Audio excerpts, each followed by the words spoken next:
فيلمنا بيبدأ في قرية صغيرة في الهند سنة 1988. بنلاقي فيه مباراة مصارعة شغالة في الأولمبياد، وبيظهر الوحش ده اسمه مهافير. كان واقف بيتفرج على المصارعة لأنه بطل سابق، بس معرفش يجيب ميدالية لبلده. وهو قاعد بيتفرج بيجيله واحد رخم جدا في الشغل، بيقول له انت لو كنت مكانهم كنت طلعت جريت. مهافير قال له واضح انك هربت كتير وطلعت تجري، ولا تيجي توريني نفسك في المصارعة. راحوا شايلين المكاتب عشان يلعبوا جولة مع بعض، وبدأوا يلعبوا. يقوم مهافير واخده واحدة كده على السريع ورزعه على الأرض، ويقول له كفاية ولا تجرب تاني. يقوم قايم تاني وواخده مرة واتنين كمان لغاية لما يستسلم. بيلبس هدومه وبيمشي وبيروح على نادي المصارعة، بيتفرج على الأطفال وهي بتلعب، ويفتكر لما كان مصارع جامد جدا، ولكن اضطر انه يسيب المصارعة عشان ما كانتش بتجيب لي فلوس. وابوه كان دايما بيقول له هتاكل الميداليات اللي انت جايبها، لازم تشتغل. المصارعة كسبتك الاحترام لكن ما كسبتكش فلوس. ويسيب المصارعة ويستغنى عن حلمه عشان يبقى موظف. وهنا بقى نقف شوية. اللي قدامك ده اللاعب ابراهيم جانم الونش، بطل مصارعة مصري، وحصل معاه نفس الموضوع. ما كانش فيه تقدير مادي للأبطال، جاله عرض من فرنسا عشان ياخد الجنسية الفرنسية ويلعب باسمهم، لأنهم شايفين إن البطل لا يقدر بثمن. وافق فعلا، وفي أول بطولة عالم أحرز المركز الأول والميدالية الذهبية. وكان بيبكي هما بيضربوا السلام الوطني الفرنسي، لأنه كان بيقول كان نفسي أحقق النصر ده لمصر، لكن مصر مش بتحافظ على الأبطال. نرجع بقى للفيلم. مهافير بعد لما اتجوز مراته كانت حامل، وكان عنده أمل إن تجيب له ولد عشان يعلمه المصارعة ويكمل اللي ما قدرش يحققه ويجيب ميدالية للهند دولية. ويوم الولادة كان طبعا متوتر جدا، وقعد هو واخوه وابن اخوه. بس للاسف مرات مهافير بتجيب بنت. بدأ بقى الشغل الهندي للوصفات السحرية اللي بتجيب ولاد على كلامهم، ويروح ويجرب عشان نفسه يخلف ولد عشان يحقق الحلم. وفي الولادة التانية كله كان مستني، لكن برضه جابت بنت. وعدت السنين وكبر مهافير وخلف تالت ورابع، لكن برضه طلعوا بنات. وهنا بقى فقد الأمل في إنه يجيب ولد وإنه يكون مصارع، ولما بطولاته في صندوق وقال خلاص كده خلصت. لكن في يوم وهو راجع من الشغل لقى ولدين مضروبين علقة متعة ومفرومين على الآخر، وأهلهم جايين كمان عشان يشتكوا. هو فكر إن ابن أخوه هو اللي ضربهم، لكن اتفاجئ إن بناته الاتنين هم اللي ظبطوهم وكسروهم. وبالمناسبة بناته الكبار اسمهم جيتا وبابيتا. أنا مش عارف دي أسامي عربيات ولا أسامي بنات. المهم بيعتذر للناس وبيمشوا وبيجيبهم قدامه ويقول لهم قولوا لي ضربتوهم ازاي. فشرحوا له نفضوا العيال ازاي على ابن عمهم. فرح مهافير وقال ان ولاده طالعين ليه، وبدأ يفكر ليه ما علمهمش المصارعة ويطلعوا ابطال. بس مراته ما كانتش موافقة، قال لها سيبيني سنة اجرب، ولو ما نجحتش هنسى حلمي خالص. ودخل على جيتا وبابيتا وقال لهم تصحوا الساعة 5 الفجر عشان عايزكم. ولما صحيوا جاب لهم حلويات وقال لهم كلوا براحتكم عشان دي آخر مرة هتاكلوا فيها الحاجات دي، عشان انتوا هتعيشوا حياة المصارعين. وبدأ يدربهم بالعافية وكانوا مش قادرين. راحوا لأمهم قالوا لها انقذينا من المصارعة وهنعمل لك اللي انت عايزاه.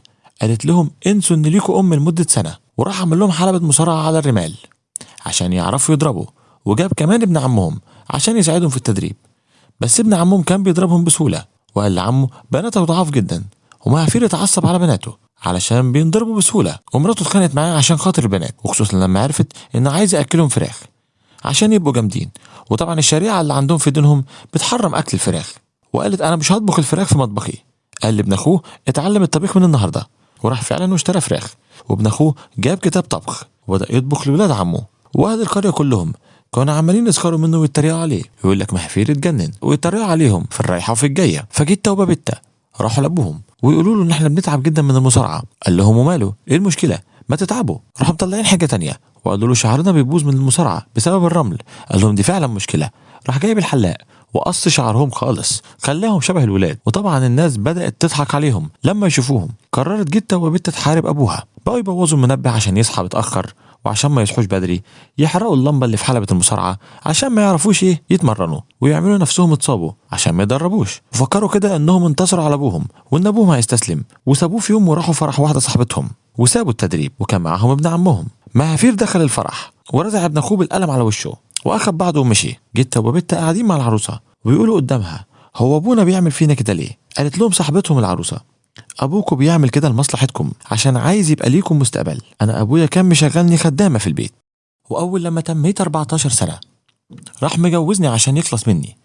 ابوكم مستحمل تريقة الناس في القرية عشان مصلحتكم انتوا مش عشانه هو.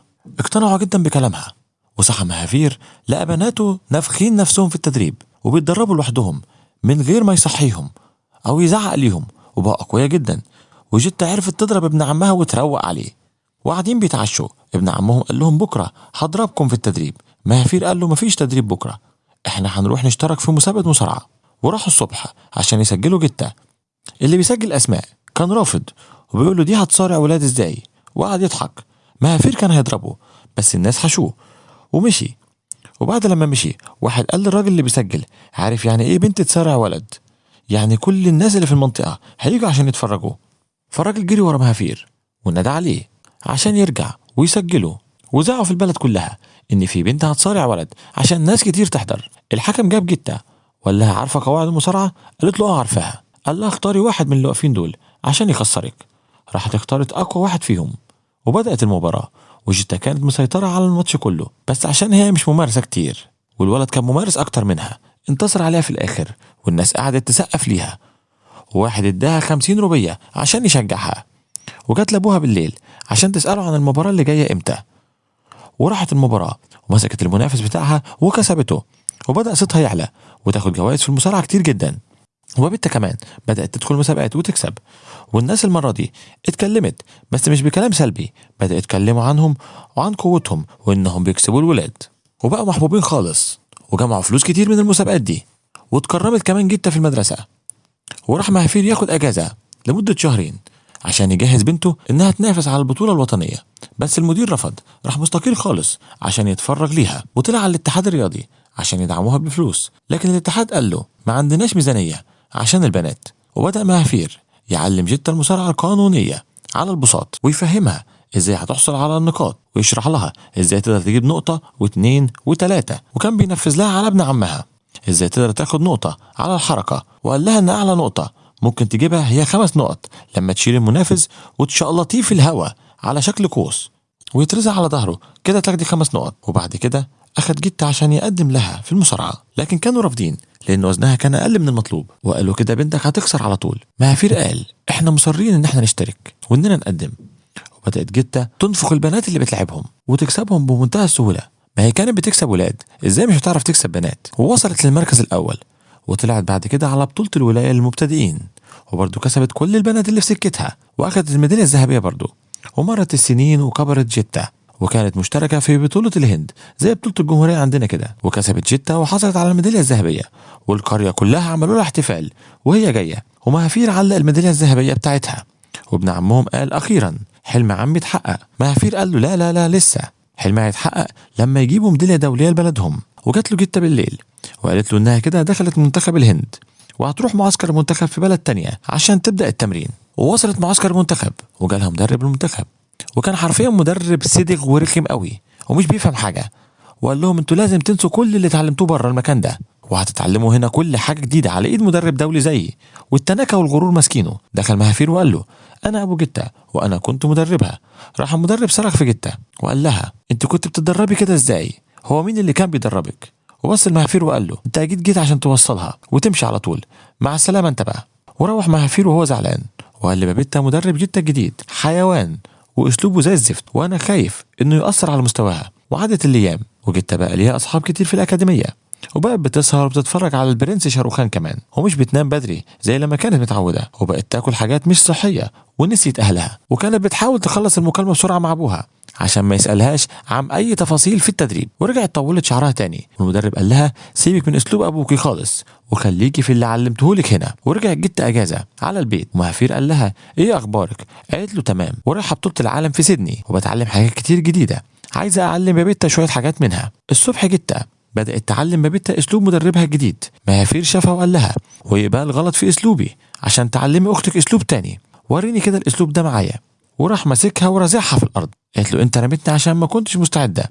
قال لها خلاص استعدي وماله. وبدات تصارع ابوها، بس مهافير سنه كبر وما قدرش يعمل معاها حاجه وانتصرت عليه. بابتها قالت لاختها اللي انت عملتيه ده غلط جدا، اسلوب بابا مش وحش. جت قالت لها اسلوب بابا قديم وعمره ما هيجيب لي ميداليه دوليه. ومهافير بقى مهتم بتدريب بابتها اكتر، وجت سافرت بطوله العالم في سيدني مع مدربها، وبابيتا راحت البطولة الوطنية مع أبوها وكسبت بابيتا البطولة الوطنية، وخسرت جدة خسارة كبيرة جدا في بطولة العالم. ومهفير علق ميدالية بابيتا جنب ميدالية أختها وقال لها اوعي انت كمان لما تروح المنتخب تنسي اسلوبي.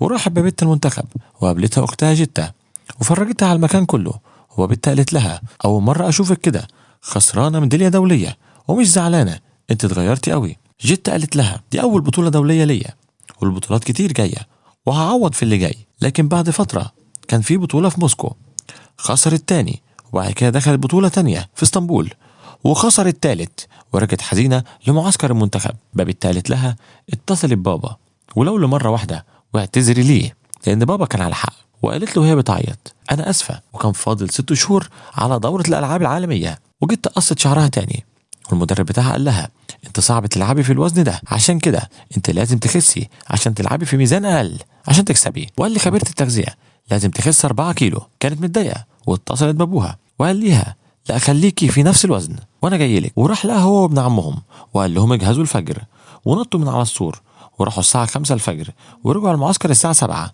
بس في واحدة شافتهم وقالت للمدرب بتاعهم. المدرب كبر الموضوع قوي وقال لرئيس الاتحاد عشان يرفدهم من المنتخب، بس مهافير جه وترجاهم يدوهم فرصة تانية. وخرج مهافير وقال للمدرب انت اللي ضيعت جتة عشان اسلوبها الاقوى في الهجوم وانت عايزها تدافع. واتصل بعد كده بجتة وقال لها انا عايز فيديوهات لماتشاتك كلها، وقعد يتفرج على الفيديوهات ويكتب ملاحظاته للاخطاء اللي كانت بتعملها اثناء اللعب.